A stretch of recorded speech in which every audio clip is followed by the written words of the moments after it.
Hello friends, बताते हैं आप सभी का आपके अपने YouTube channel medium plus education में। दोस्तों, जैसा कि आप सभी को पता है कि हमने जो पहले वीडियो जो आया था इंटेलिजेंस यानी कि बुद्धि का जो वीडियो आया था, उसमें हमने बुद्धि के बारे में पढ़ लिया था। अब इस वीडियो में हम बात करने वाले हैं बुद्धि से जुड़े हुए कुछ इंपॉर्टेंट क्वेश्चंस के बारे में। इंपॉर्टेंट क्वेश्चंस का मतलब है यहाँ पे है कि वो क्वेश्चंस जो ज़्यादातर एग्ज़ाम में पूछे गए। आप सी टेट ले लीजिए या रेट ले लीजिए या फिर एम पी टेट है, यू पी टेट, इन एग्ज़ाम्स में बुद्धि से रिलेटेड क्वेश्चंस पूछे गए हैं। इन्हीं क्वेश्चंस को मैं लेकर आया हूँ क्योंकि अधिकांश रिपीट हुए क्वेश्चंस ये है, बार बार रिपीट हुए हैं, तो हो सकता है आने वाले एग्ज़ाम में वापस से रिपीट होने की इनकी संभावना हो। तो इन क्वेश्चंस को आप अच्छी तरीके से देख लीजिएगा। दोस्तों, वीडियो शुरू करने से पहले मैं आपको बता दूँ कि आपको सबसे पहले काम क्या करना है। सबसे पहले काम आपको ये करना है कि वीडियो को ज़्यादा से ज़्यादा लाइक करना है, इसे शेयर करना है। क्योंकि वीडियो तो क्या है, सब देख लेते हैं, लेकिन इसे लाइक कोई नहीं करता है और शेयर भी कोई नहीं करता है। ठीक है, तो आपको इस वीडियो को ज़्यादा से ज़्यादा शेयर करना है, लाइक करना है। तो दोस्तों, शुरू करते हैं हमारा आज का ये वीडियो। फर्स्ट क्वेश्चन है दोस्तों, इसमें बुद्धि है, बुद्धि से जुड़े हुए क्वेश्चन होंगे। तो फर्स्ट क्वेश्चन है, इसमें डेफिनेशन से रिलेटेड है। बुद्धि कार्य करने की एक विधि है। क्या है डेफिनेशन? कि बुद्धि कार्य करने की एक विधि है। अब ये बताना है कि परिभाषा किसने दी है। इसमें ऑप्शंस आपके सामने दिए गए हैं, वुडवर्थ है, स्किनर है, गुड है और टर्मन है। तो इसका जो राइट आंसर होगा दोस्तों, वुडवर्थ होगा। याद कीजिए, मैंने बुद्धि से रिलेटेड फर्स्ट वाले भाग में मैंने बताया था, कुछ इंपॉर्टेंट परिभाषा बताई थी। वो परिभाषाएं जो है बार बार पूछी गई है एग्ज़ाम में, और इनसे क्वेश्चन भी बनकर आते हैं, और वो क्वेश्चन इसी तरीके से आते हैं कि बुद्धि कार्य करने की एक विधि है। ये परिभाषा किसने दी है? तो इसी परिभाषा किसने दी दोस्तों? वुडवर्थ ने दी है। इसका राइट आंसर क्या होगा? वुडवर्थ होगा। आप सभी सोच रहे होंगे दोस्तों कि आंसर मैं आपको पहले ही बता देता हूँ, क्योंकि साथ में लिखे हुए चलते हैं आंसर। ये क्यों चलते हैं? इसका कारण ये है कि दोस्तों, आंसर साथ में चलाने का, उत्तर साथ में आपको भरे हुए इसलिए मिलते हैं ताकि जैसे ही ये वीडियो कंप्लीट हो जाए, होने के बाद यही वीडियो के नोट्स आपको पढ़ने के लिए मिल जाए, ताकि आपको साथ के साथ आंसर भी ऐसे कैसे मिल जाए। यही मकसद है आंसर साथ लिखने का, ताकि ये जो वीडियो है इसी के नोट्स आपको अगले दिन हमारे टेलीग्राम चैनल पे मिल जाएंगे और आंसर सहित मिलेंगे। इसलिए मैं आंसर साथ लेकर चलता हूँ। ठीक है, तो ये तो दोस्तों हमारा फर्स्ट क्वेश्चन, बुद्धि कार्य करने की एक विधि है। ये परिभाषा किसने दी थी? वुडवर्थ ने दी थी। ठीक है, अच्छे से याद रखनी है, ये परिभाषा देने वाला कौन है? वुडवर्थ है। नेक्स्ट क्वेश्चन है, बुद्धि के संबंध में कौन सा कथन असत्य है? बुद्धि के संबंध में, यानी कि बुद्धि के संबंध में 4 कथन दिए हैं, इनमें से 3 तो सही है और एक गलत है। तो हमें बताना है कि वो कथन कौन सा है जो गलत है। अब बुद्धि क्या है? एक जन्मजात शक्ति है। ठीक है, बुद्धि क्या है? एक जन्मजात शक्ति है। या फिर ऐसे भी हो सकता है कि जन्मजात न लिखकर हमें प्राकृतिक लिख दिया जाए। क्या लिख दे? यहाँ पर प्राकृतिक भी लिख सकता है कि बुद्धि क्या है? एक प्राकृतिक शक्ति है। ठीक है, तो याद रखना है कि जन्मजात और प्राकृतिक एक ही चीज़ है। ठीक है, तो बुद्धि क्या है? जन्मजात शक्ति है। यह कथन सही है क्या? बिल्कुल सही कथन है। बुद्धि समस्या समाधान की योग्यता है। एक करेक्शन कर लीजिएगा, समाधान है यहाँ पे। ठीक है, बुद्धि क्या है? समस्या समाधान की योग्यता है। सही बात है, बिल्कुल। बुद्धि के द्वारा हम समस्या का समाधान करते हैं। ये कथन भी क्या है? बिल्कुल सही है। बुद्धि से क्या होता है? समस्या का समाधान होता है।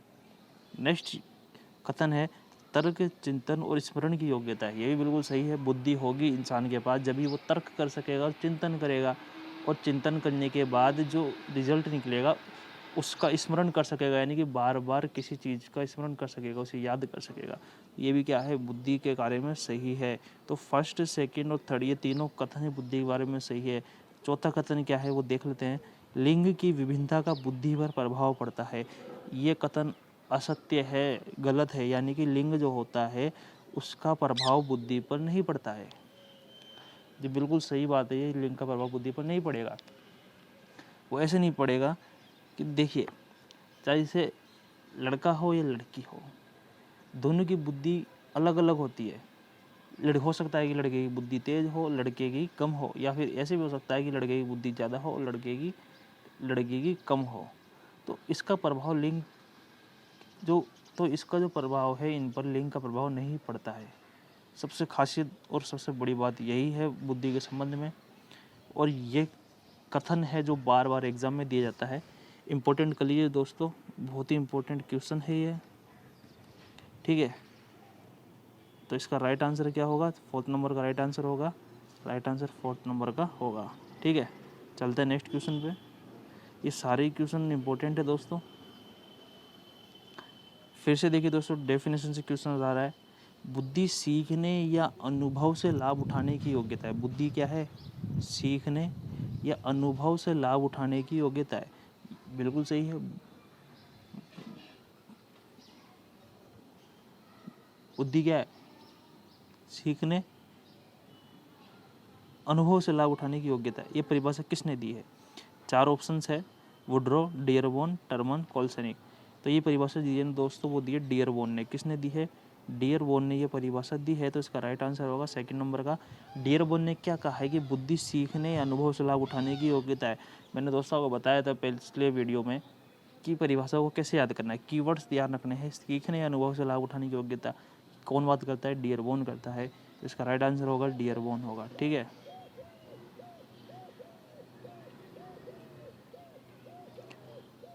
अब कुछ और वापस से मैंने यहाँ पर डेफिनेशंस लिखी है इम्पोर्टेंट, वो देख लेते हैं। सबसे पहली डेफिनेशन आती है, इसमें एक टर्मन की आती है। टर्मन ने कहा है कि अमूर्त विचारों के बारे में चिंतन करने की योग्यता ही क्या है? बुद्धि है।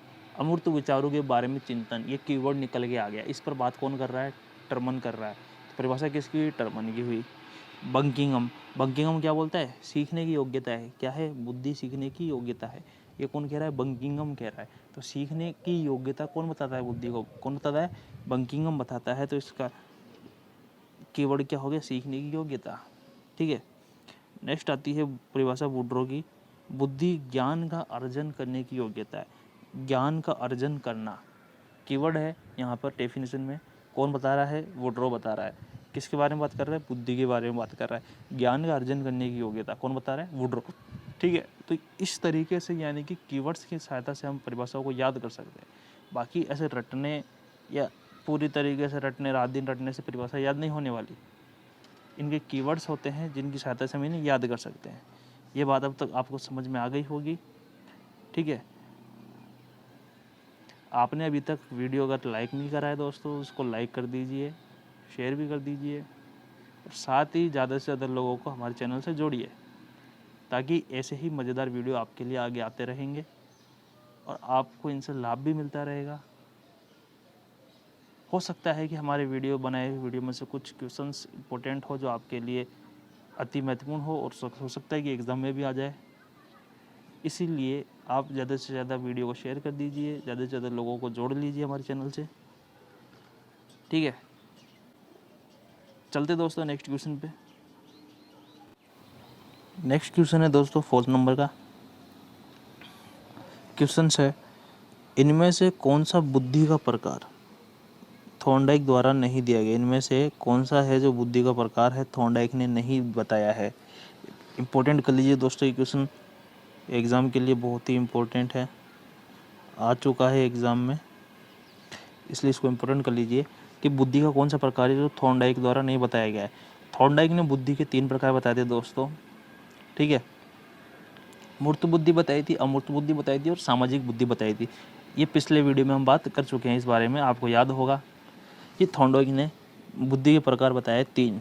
एक मूर्त बुद्धि बताई है, एक अमूर्त बुद्धि बताई है और एक सामाजिक बुद्धि बताई है। तो इसका राइट आंसर क्या होगा? 3rd नंबर का, भाषिक बुद्धि। भाषाई बुद्धि के बारे में थॉर्नडाइक ने बात नहीं करी है, ठीक है। थॉर्नडाइक ने किसके बारे में बात नहीं करी है? भाषाई बुद्धि के बारे में थॉर्नडाइक ने बात नहीं करी है। तो इसका राइट आंसर 3rd नंबर का होगा, ठीक है। और इसे इस तरीके से भी याद कर सकते हैं कि थॉर्नडाइक ने बुद्धि के कितने प्रकार बताए थे? 3 बताए थे, मूर्त बुद्धि, अमूर्त बुद्धि और सामाजिक बुद्धि। मूर्त बुद्धि को दोस्तों यांत्रिक बुद्धि भी बोलते हैं। क्या बोलते हैं? इसको यांत्रिक बुद्धि भी कहते हैं। और साथ ही इस बुद्धि को क्या बोलते हैं? गामक बुद्धि भी बोलते हैं। क्या बोलते हैं? गामक बुद्धि बोलते हैं, क्योंकि ये बुद्धि क्या है? मूर्त होती है, इसलिए इसे यांत्रिकी बोलते हैं क्योंकि यंत्रों से संबंधित भी होती है और गामक भी होती है, गति करने वाली भी होती है, इसलिए मूर्त बुद्धि को यांत्रिक भी बोल सकते हैं और गामक भी बोल सकते हैं। ठीक है, तो ये 3 प्रकार थे बुद्धि के जो थॉर्नडाइक ने बताए थे। दोस्तों, आपने अभी तक हमारा टेलीग्राम चैनल ज्वाइन नहीं करा है तो इसे ज्वाइन कर लीजिए। टेलीग्राम चैनल का लिंक आपको वीडियो में मिल जाएगा, या हमारे कोई पुराने वीडियो है उनमें देख लीजिएगा, उनमें टेलीग्राम चैनल मिल जाएगा, या फिर इस वीडियो में भी आप देख सकते हैं टेलीग्राम चैनल बना हुआ है हमारा मीडियम प्लस एजुकेशन के नाम से। आप टेलीग्राम के सर्च बार में जाकर सर्च कर सकते हैं, इस नाम से हमारा चैनल मिल जाएगा आपको, इसे ज्वाइन कर लीजिएगा और साथ ही ज़्यादा से ज़्यादा साथियों को अपने ज्वाइन करवा दीजिएगा। ठीक है, नेक्स्ट क्वेश्चन में चलते हैं दोस्तों। नेक्स्ट क्वेश्चन आता है 5th नंबर का। क्वेश्चन में पूछा गया है बुद्धि का बहुकारक सिद्धांत, यानी कि बहुतत्व सिद्धांत भी जिसे बोलते हैं, किस मनोवैज्ञानिक के द्वारा दिया गया है। बुद्धि का बहुकारक सिद्धांत या बहुतत्व सिद्धांत किसने दिया था। यहाँ पे ऑप्शंस है, स्पीयरमैन ने दिया था, या फिर बिनेट ने, या थॉर्नडाइक ने, या थर्स्टन ने। तो बुद्धि का बहुकारक सिद्धांत जो दिया गया दोस्तों, थॉर्नडाइक ने दिया था। किसने दिया था? थॉर्नडाइक ने दिया था बुद्धि का बहुकारक सिद्धांत, जिसको बहुतत्व सिद्धांत भी बोलते हैं। ठीक है, तो देने वाला कौन था? थॉर्नडाइक था बुद्धि का बहुकारक सिद्धांत। इस सिद्धांत के अनुसार बुद्धि बहुत सारे कारकों से मिलकर बनी होती है। ठीक है, ये बात आपको ध्यान रखनी है। तो इसका राइट आंसर हो गया दोस्तों 3rd नंबर का। कौन सा हो गया? 3rd नंबर का, यानी कि थॉर्नडाइक। ठीक है, यहाँ तक की बात आपको समझ में आ रही होगी। अगर समझ में आ रही है तो फटाफट से वीडियो को लाइक कर दीजिए, ज़्यादा से ज़्यादा लाइक कर दीजिए वीडियो को। इसी के साथ दोस्तों हम बढ़ते हैं आगे 6 नंबर के क्वेश्चन पे। बुद्धि के समूह कारक सिद्धांत। अब दोस्तों देखो, यहाँ पे सिद्धांत आ रहा है बुद्धि का समूह कारक सिद्धांत। ठीक है, ये देने वाला कौन था? बुद्धि के समूह कारक सिद्धांत में 4 ऑप्शन दिए गए हैं, वही स्पीयरमैन, थॉर्नडाइक, बिने और थर्स्टन। थॉर्नडाइक ने आपको पता है दोस्तों बहुकारक सिद्धांत दिया था, इसलिए ये ऑप्शन तो वैसे ही गलत हो गया। स्पीयरमैन ने इनमें से कोई सिद्धांत नहीं दिया था। स्पीयरमैन ने द्वितत्व सिद्धांत, त्रितत्व सिद्धांत दिया था, इसलिए ये वाला ऑप्शन भी गलत हो गया। बिने है, अल्फ्रेड जो बिने है, इसने बुद्धि का एक तत्व सिद्धांत दिया था, इसलिए ये ऑप्शन भी गलत हो गया। तो बचा कौन सा ऑप्शन? 4th नंबर का ऑप्शन बचा, यानी थर्स्टन का। तो बुद्धि का समूह कारक सिद्धांत देने वाला कौन था? थर्स्टन था। इसका राइट आंसर क्या हो गया? 4th नंबर का थर्स्टन। ठीक है, अब जो नेक्स्ट क्वेश्चन आ रहा है 7th नंबर का दोस्तों, एग्ज़ाम की दृष्टि से बहुत इंपॉर्टेंट है। एग्ज़ाम में यूँ समझ लीजिए कि बार बार आया है ये क्वेश्चन, और बुद्धि टॉपिक का जो चैप्टर है इसकी जान है ये क्वेश्चन। बार बार पूछा गया है ये क्वेश्चन, किसी न किसी तरीके से, कैसे न कैसे तरीके से ये क्वेश्चन आया है एग्ज़ाम में। इस सिद्धांत से क्वेश्चन आते हैं, आते रहेंगे और आए भी हैं। देखिए क्वेश्चन क्या आया था एग्ज़ाम में। 7 नंबर का क्वेश्चन है, बुद्धि संबंधी मॉडल। गिलफोर्ड है, मनोवैज्ञानिक है, इन्होंने बुद्धि संबंधी मॉडल दिया था, जिसको प्रज्ञा ज्ञान मॉडल भी बोलते हैं। ठीक है, गिलफोर्ड ने एक बुद्धि संबंधी मॉडल दिया था, जिसको प्रज्ञा ज्ञान संबंधी मॉडल भी बोलते हैं, या फिर इस जो सिद्धांत का जो नाम है बुद्धि के मॉडल का, इसका बुद्धि का त्रिविमीय या त्रिआयामी सिद्धांत, त्रिविमीय या त्रिआयामी मॉडल भी बोलते हैं। ये देने वाला कौन था? गिलफोर्ड था। बुद्धि का त्रिआयामी सिद्धांत या त्रिविमीय सिद्धांत किसने दिया था? गिलफोर्ड ने दिया था। अब इसमें क्वेश्चंस कैसे आया है? क्वेश्चंस आया है कि गिलफोर्ड का बुद्धि संबंधी मॉडल जो था, इसमें कुल कितने कोष्ठ है? कोष्ठ का मतलब है कारक कितने हैं। ऑप्शंस हैं यहाँ पे 50, 60, 120, 135। तो गिलफोर्ड के बुद्धि संबंधी मॉडल में जो कारक थे दोस्तों, वो 120 कारक थे, यानी कि 120 कोष्ठ थे जिस समय इन्होंने अपना सिद्धांत दिया था। ठीक है, बाद में इन्होंने संशोधन किया अपने सिद्धांत में, और कुल कोष्ठों की संख्या कितने कर दी? 120 से बढ़ाकर 150 कर दी। फिर कुछ समय बाद फिर इन्होंने संशोधन किया अपने सिद्धांत में, या फिर अपने इस मॉडल में, और इन्होंने कोष्ठों की संख्या बढ़ाकर कितनी कर दी? 150 से 180 कर दी। कितनी कर दी? 180 इन्होंने कोष्ठों की संख्या कर दी। ठीक है, ये चीज़ याद रखनी है आपको। सबसे पहले कितने थे, 120 थे, उसके बाद 150 कर दिए, उसके बाद 180 कर दिए कोष्टों की संख्या। तो यहाँ पे ये पूछा है कि कुल कितने कोष्ट है। अब इसमें से 150 और 180 ऑप्शन नहीं है, तो आपको 120 ही लगाना है। एक क्वेश्चन तो इस तरीके से पूछ सकता है, क्योंकि राइट आंसर आपको पता चली गया, 3 नंबर का इसका राइट आंसर है। एक क्वेश्चन इस तरीके से पूछ सकता है, और इसी तरीके से क्वेश्चन और भी बन जाएगा कि गिलफोर्ड के बुद्धि संबंधी मॉडल जो था उसमें मौलिक रूप से, मौलिक यानी कि मूल रूप से कितने कोष्ट है। मौलिक शब्द अगर आ जाए तो 120 आपको करना है, फिर चाहे से उस ऑप्शन में 150 हो या 180 हो। ठीक है, तो सिद्धांत का नाम देखिए, मैंने आपको बताया था सिद्धांत का नाम क्या था, त्रिआयामी या त्रिविमीय सिद्धांत था जो दिया था गिलफोर्ड ने। ठीक है, अब इसने त्रिविमीय आयाम जो सिद्धांत था इसमें 3 आयाम बताए थे। एक संक्रिया बताया था जिसको प्रोसेस बोलते हैं, दूसरा आयाम बताया इन्होंने विषय वस्तु। क्या बताया, विषय वस्तु यानी कि कंटेंट या सब्जेक्ट समझ लीजिए आप। और तीसरा आयाम इन्होंने बताया उत्पादन या परिणाम, जिसको रिजल्ट भी बोलते हैं। तो त्रिआयामी सिद्धांत में गिलफोर्ड ने 3 आयाम बताए थे, संक्रिया, विषय वस्तु और उत्पादन या परिणाम। ये चीज़ आपको ध्यान रखनी है। क्वेश्चंस भी आते हैं इस चीज़ से कि कौन सा आयाम है गिलफोर्ड के द्वारा बताया नहीं गया है, तो आपको ये याद रखना है। ठीक है, वही नीचे बात आ गई जो मैंने आपको बताया था कि गिलफोर्ड के बुद्धि संबंधी मॉडल में मौलिक रूप से कितने आयाम थे, 120 थे। 1988 में इन्होंने संशोधन किया था और 1988 में इन्होंने संशोधन किया था और 180 कोष्ट बताए थे अपने बुद्धि संबंधी मॉडल में। ठीक है, तो ये था दोस्तों गिलफोर्ड का त्रिविमीय सिद्धांत, जिसके बारे में मोटी मोटी बात थी जो मैंने आपको बता दी है। इसके अलावा इसके जो आयाम भी 3 आयाम दिए हुए हैं, संक्रिया, विषय वस्तु, उत्पादन या परिणाम, इससे भी क्वेश्चन आ सकते हैं, लेकिन ज़्यादा डीप में जाने की ज़रूरत नहीं है, हमें ऊपर ऊपर का पढ़ना है नॉर्मल एग्जाम के लिए। ये डीप में जो ज़्यादा क्वेश्चन आते हैं दोस्तों, ये सीटेट वगैरह में आते हैं, रीट के लिए इतने ज़्यादा इम्पोर्टेंट नहीं है। ठीक है, नेक्स्ट क्वेश्चन दोस्तों 8 नंबर का, बुद्धि लब्धि यानी कि IQ, जिसको बोलते हैं इंटेलिजेंस क्वांटम, शब्द का प्रयोग किसके द्वारा किया गया। ऑप्शन है अल्फ्रेड बीने, विलियम स्टर्न, केटल और इनमें से कोई नहीं। तो बुद्धि लब्धि शब्द का जो प्रयोग किया था दोस्तों, विलियम स्टर्न ने किया था। किसने किया था बुद्धि लब्धि शब्द का प्रयोग, विलियम स्टर्न ने किया था। तो इसका राइट आंसर क्या हो गया, सेकंड नंबर का इसका राइट आंसर हो गया कि विलियम स्टर्न ने बुद्धि लब्धि शब्द का प्रयोग किया था। एक क्वेश्चन और आता है दोस्तों यहाँ पर, बुद्धि लब्धि की जगह अगर क्वेश्चन बदल दिया और यहाँ पे बुद्धि लब्धि की जगह अगर मानसिक आयु कर दे, यानी कि मेंटल एज, मानसिक आयु, तो इस शब्द का प्रयोग किसके द्वारा किया गया था। ठीक है, वो मैं आपको बताऊंगा अभी आगे चलकर कि मानसिक आयु शब्द का प्रयोग सबसे पहले किसने किया था। ठीक है,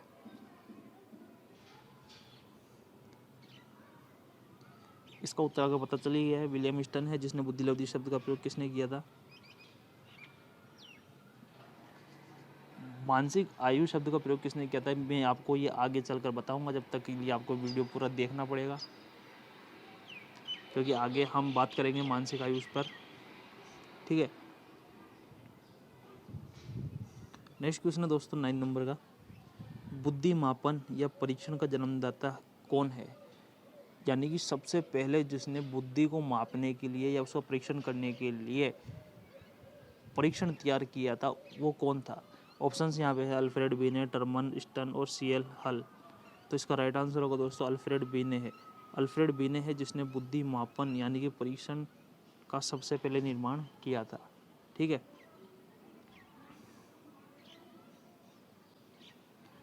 चलते दोस्तों नेक्स्ट क्वेश्चन पे।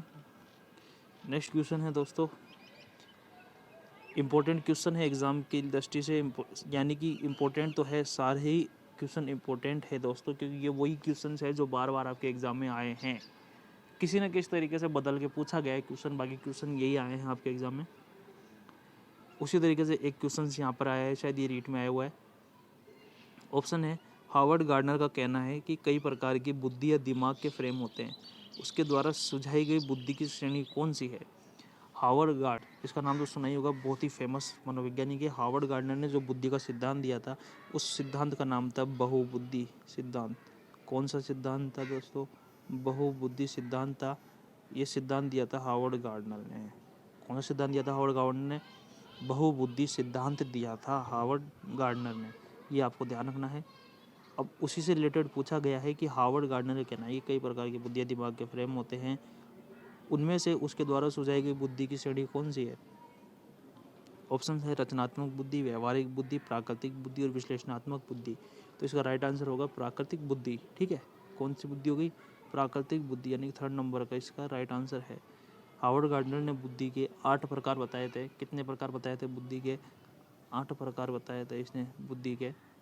ठीक है, बाद में संशोधन करे 9 प्रकार, इन्होंने बाद में बुद्धि के कितने प्रकार कर दिए? 9 प्रकार कर दिए इन्होंने बुद्धि के।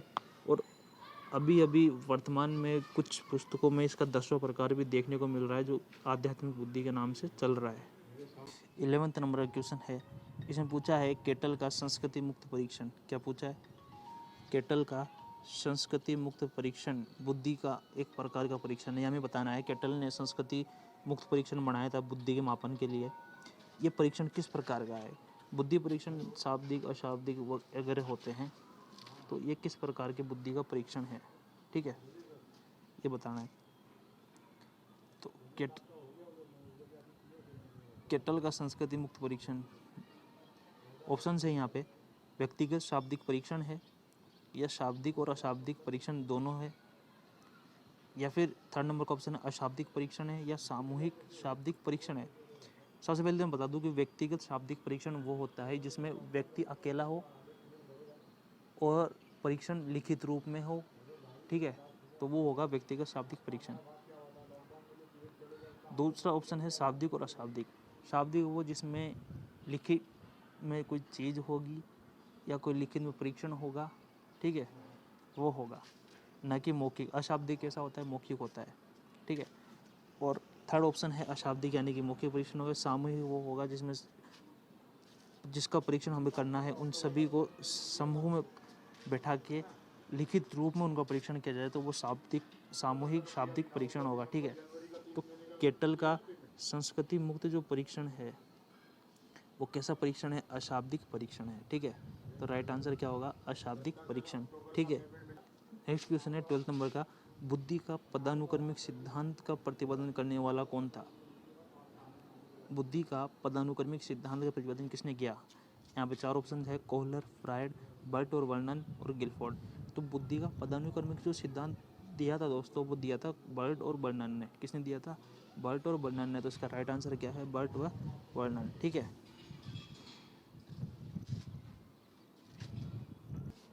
नेक्स्ट क्वेश्चन है दोस्तों 13 नंबर का, निम्नलिखित में से कौन सा गिलफोर्ड का त्रिविमीय बुद्धि सिद्धांत के विषय वस्तु आयाम का घटक नहीं है? याद कीजिए दोस्तों, अभी थोड़ी देर पहले मैंने आपको बताया था कि गिलफोर्ड का त्रिविमीय बुद्धि सिद्धांत जो दिया था गिलफोर्ड ने, उसमें 3 आयाम बताए थे, संक्रिया, विषय वस्तु और एक और बताया था जिसका नाम था उत्पादन या परिणाम। ठीक है, ये 3 आयाम बताए थे। अब यहाँ पे जो क्वेश्चन पूछा है उन 3 आयामों के अंदर से पूछा है, यानी कि डीप थोड़ा चला गया है क्वेश्चन। ठीक है, तो विषय वस्तु जो इसने आयाम बताया था उसमें कुछ घटक थे, उसमें इसके जो घटक थे प्रतीकात्मक है, शाब्दिक, व्यवहारिक। तो ये तीनों घटक ही इस आयाम में थे। विषय वस्तु यानी कि कंटेंट वाला जो आयाम था गिलफोर्ड का, वो तीनों इस आयाम में थे। ठीक है, अब जो बचा है आयाम जिसमें ये घटक नहीं था, वो था प्रणाली आयाम। ठीक है, तो राइट आंसर क्या होगा? प्रणाली आयाम जो था वो गिलफोर्ड के बुद्धि सिद्धांत के विषय वस्तु आयाम में नहीं थे। ठीक है, नेक्स्ट क्वेश्चन है 14 नंबर का, डेनियल गोलमैन का संबंध किससे है? इंपॉर्टेंट क्वेश्चन है दोस्तों, एग्जाम में आ गया है ये क्वेश्चन भी। डेनियल गोलमैन बहुत ही इंपॉर्टेंट है कि डेनियल गोलमैन है, इसको किस कारण से जाना जाता है कि आखिर उन्होंने क्या काम किया था? डेनियल गोलमैन ने जो काम किया था दोस्तों, वो किया था संवेगात्मक बुद्धि का। किसका काम किया था? संवेगात्मक बुद्धि का जन्मदाता डेनियल गोलमैन को माना जाता है। तो इसका राइट आंसर हो गया 4 नंबर का कि डेनियल गोलमैन का संबंध किससे है? संवेगात्मक बुद्धि, यानी कि वो बुद्धि जो हमारे संवेगों से जुड़ी हुई है, इसके बारे में बताने वाला सबसे पहले कौन था? वो था डेनियल गोलमैन। कौन था? डेनियल गोलमैन था।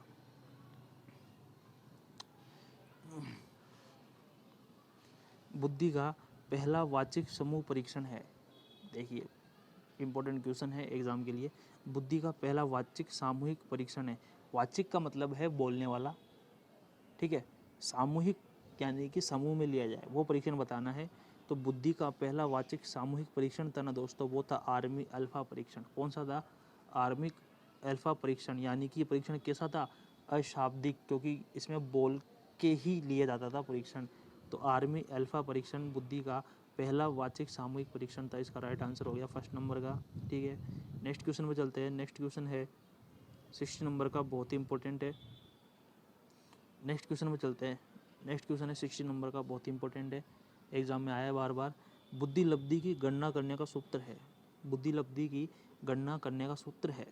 ठीक है, तो बुद्धि लब्धि की गणना करने का जो सूत्र है दोस्तों, उसमें एक तो है एम ए होता है, एक सी ए होता है। ठीक है, एम ए होती है मेंटल एज यानी कि मानसिक आयु, और सी ए होती है क्रोनोलॉजिकल एज यानी कि वास्तविक आयु। ठीक है, अब तो बुद्धि लब्धि के ज्ञात करने का जो सूत्र है दोस्तों, वो है मानसिक आयु यानी कि मेंटल एज बटे सी ए। ठीक है, सी ए यानी कि क्रोनोलॉजिकल एज यानी कि वास्तविक आयु, मल्टीप्लाई किससे, 100 से इसे मल्टीप्लाई करेंगे। ठीक है, तो इसका सूत्र हो गया, बुद्धि लब्धि की गणना करने का सूत्र है ये। ठीक है, इसे याद रखना है क्योंकि एग्ज़ाम में क्वेश्चंस, गणित वाले क्वेश्चंस भी आते हैं हल करने के लिए, बुद्धि लब्धि से जुड़े हुए, जिन्हें हमें हल करना होता है, वो इसी सूत्र से हल होते हैं सारे क्वेश्चन। तो इसका राइट आंसर क्या हो रहा है दोस्तों, फर्स्ट नंबर में देखिए दिख रहा है एम बट्टे सी है मल्टीप्लाई 100। तो इसका राइट आंसर हो गया फर्स्ट नंबर का। मैथ वाले क्वेश्चन दोस्तों बुद्धि लब्धि के मैं यहाँ नहीं करवा सकता, क्योंकि इन क्वेश्चन को करवाने के लिए बोर्ड की ज़रूरत होगी, वो अभी सुविधा मेरे पास नहीं है। आने वाले समय में जल्दी ये सुविधा भी कर ली जाएगी। ठीक है, नेक्स्ट क्वेश्चन में बढ़ते हैं दोस्तों। नेक्स्ट क्वेश्चन है 17 नंबर का। बच्चे की बुद्धि लब्धि 90 से 110 के मध्य है, वह है, यानी कि इसके लिए आपको दोस्तों एक टेबल आती है, बुद्धि लब्धि की टेबल, टर्मन की बनाई हुई। एक तो वो टेबल होती है और एक होता है सामान्य वर्गीकरण। एक और टेबल होती है बुद्धि की, एक वो होती है। ये दोनों टेबल हमें याद करनी पड़ेगी अच्छे से। ठीक है, यहाँ पर ऑप्शन है, यहाँ पे क्वेश्चन है, बच्चे की बुद्धि लब्धि अगर 90 से 110 के बीच में है तो वो कैसा है, बालक कैसा है, सामान्य बुद्धि का है, प्रखर बुद्धि का है, उत्कृष्ट बुद्धि का है, प्रतिभाशाली बुद्धि का है। तो इनमें से वो एक भी बुद्धि का नहीं है दोस्तों, क्योंकि जिसकी बुद्धि लब्धि जितनी ज़्यादा होगी वो उतनी ही श्रेष्ठ बुद्धि का होगा। तो 90 से 110 के बीच में अगर बुद्धि लब्धि है तो टेबल जो है टर्मन की और सामान्य जो वर्गीकरण है उसके अकॉर्डिंग 90 से 110 के मध्य जिसकी बुद्धि लब्धि होती है वो सामान्य बुद्धि का बालक होता है। कौन सी बुद्धि का बालक होता है, सामान्य बुद्धि का बालक होता है। तो इसका राइट आंसर हो गया फर्स्ट नंबर का, कि वो बालक कैसा है, बुद्धि का है, सामान्य बुद्धि का है। ठीक है, नेक्स्ट क्वेश्चन है 18 नंबर का। बुद्धि परीक्षण हेतु सबसे पहले बिने साइमन मापनी का निर्माण किया गया, यानी कि सबसे पहले बिने साइमन मापनी बनी थी बुद्धि परीक्षण के लिए। कब बनी थी दोस्तों, ये मापनी जो बनी थी दोस्तों वो बनी थी 1905 में। कब बनी थी, 1905 में बिने साइमन मापनी का परीक्षण किया, 1905 में बिने साइमन मापनी का निर्माण किया गया था। ठीक है, तो इसका राइट आंसर क्या होगा, सेकंड नंबर का इसका राइट आंसर होगा। नेक्स्ट क्वेश्चन है 19 नंबर का। बुद्धि लब्धि के सूत्र का प्रतिपादन किसने किया, बुद्धि लब्धि। नेक्स्ट क्वेश्चन है 19 नंबर का, इसमें पूछा है बुद्धि लब्धि के सूत्र का प्रतिपादन किसने किया। ऑप्शन है बीने, स्पीयरमैन, हर्बर्ट और टर्मन। तो बुद्धि लब्धि के सूत्र का जो प्रतिपादन किया था दोस्तों वो किसने किया था, टर्मन ने किया था। किसने किया था, टर्मन ने किया था बुद्धि लब्धि के सूत्र का प्रतिपादन। तो राइट आंसर क्या हो गया, फोर्थ नंबर का। ठीक है, इससे पहले बता दूं दोस्तों, टर्मन से पहले बुद्धि लब्धि का जो सूत्र दिया था वो दिया था विलियम स्टन ने। किसने दिया था, विलियम स्टन ने दिया था, लेकिन उनका फॉर्मूले में कुछ कमी रह गई थी। उसके बाद जो बुद्धि लब्धि का सही ढंग से जो फॉर्मूला दिया था वो देने वाला कौन था, वो देने वाला कौन था, टर्मन था। कौन था, टर्मन था। तो इसका राइट आंसर क्या हो गया, टर्मन। ठीक है, नेक्स्ट क्वेश्चन चलते हैं। नेक्स्ट क्वेश्चन है 20 नंबर का। बुद्धि की स्पीयरमैन परिभाषा दी थी। बुद्धि की स्पीयरमैन की जो परिभाषा थी उसमें जी कारक है, यानी कि जी कारक किसको बताता है दोस्तों, बुद्धि का स्पीयरमैन ने जो सिद्धांत दिया था, त्रितत्व सिद्धांत दिया था और द्वितत्व सिद्धांत दिया था। तो इसमें उसने दो कारक बताए थे द्वितत्व सिद्धांत में, एस और जी। एस तो हो गया स्पेशल कारक और जी हो गया जनरल कारक यानी कि सामान्य कारक। तो अब इसमें यही पूछा है कि जी कारक किसको इंगित करता है, तो जी कारक किस बुद्धि को बताएगा? जनरल बुद्धि। कैसी बुद्धि बताएगा? जनरल बुद्धि, यानी कि सामान्य बुद्धि बताएगा। ठीक है, इसका राइट आंसर हो गया 4th नंबर का, सामान्य बुद्धि को बताता है जी कारक। ठीक है, नेक्स्ट क्वेश्चन है दोस्तों 21 नंबर का, बहुबुद्धि सिद्धांत के संदर्भ में कोई है बालक जो एयरफोर्स पायलट बनने के लिए निम्नलिखित में से इसको कौन सी बुद्धि की आवश्यकता है? यानी कि बहुबुद्धि सिद्धांत जो दिया था, किसने दिया था बहुबुद्धि सिद्धांत? बताइए दोस्तों, बहुबुद्धि सिद्धांत जो दिया था वो हार्वर्ड गार्डन ने दिया था बहुबुद्धि सिद्धांत। उस सिद्धांत में उसने बुद्धि के 8 से लेकर 10 प्रकार बताए थे, या यूँ कह लीजिए शुरुआत में 8 प्रकार थे, बाद में 9 हुए और अभी 10वां प्रकार भी चलन में है। ठीक है, तो उस 8 से 10 प्रकार बताए थे, उनमें से एक प्रकार यहाँ पर है। उनमें से बताना है कि अगर कोई व्यक्ति एयरफोर्स पायलट बनना चाहता है तो उसमें किस प्रकार की बुद्धि की आवश्यकता होगी। ऑप्शन है अंतराव्यक्तिक बुद्धि, अंतःव्यक्तिक बुद्धि, गतिक बुद्धि और सामान्य बुद्धि। देखिए, पायलट जो काम करता है वो यांत्रिकी काम होता है, यानी कि गति वाला काम होता है। एयरफोर्स में होगा तो क्या करेगा? फाइटर प्लेन उड़ाएगा। ठीक है, ऐसा समझना है इसको। एयरफोर्स में अगर वो है फाइटर प्लेन उड़ाएगा, यानी कि वो गति वाला काम कर रहा है, तो बुद्धि का प्रकार भी कैसा होगा? गतिक बुद्धि, यानी कि गतिक बुद्धि की आवश्यकता उसे होगी। तो इसका राइट आंसर हो गया 3rd नंबर का, उसकी गतिक बुद्धि की आवश्यकता होगी। ठीक है, आज के ये इंपॉर्टेंट क्वेश्चन यहीं ख़त्म होते दोस्तों। जितने इंपॉर्टेंट क्वेश्चंस एग्ज़ाम की दृष्टि से थे बुद्धि चैप्टर से जुड़े हुए, सारे क्वेश्चंस मैंने यहाँ रख दिए हैं।